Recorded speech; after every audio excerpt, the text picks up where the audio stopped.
جعل الله الكعبة البيت الحرام قياما للناس والشهر الحرام والهدي والقلائد ذلك لتعلموا أن الله يعلم ما في السماوات وما في الأرض وأن الله بكل شيء عليم.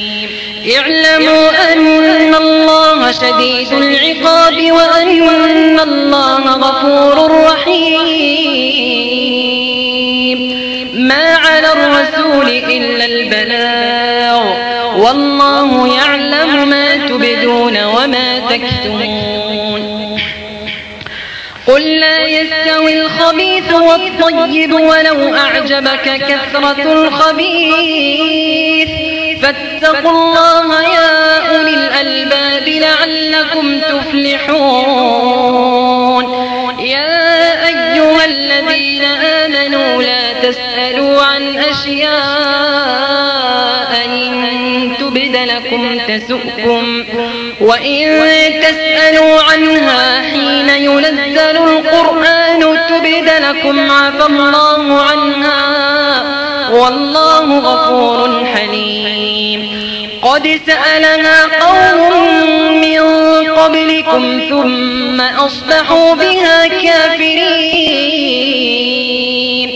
ما جعل الله من بحيرة ولا سائبة ولا وصيلة ولا حام ولكن الذين كفروا يفترون على الله الكذب وأكثرهم لا يعقلون.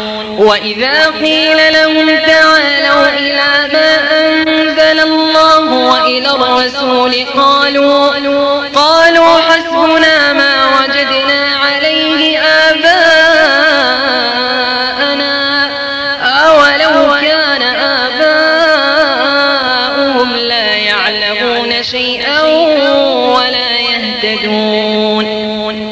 يا أيها الذين آمنوا عليكم أنفسكم لا يضركم من ضل إذا اهتديتم إلى الله مرجعكم جميعا فينبئكم بما كنتم تعملون.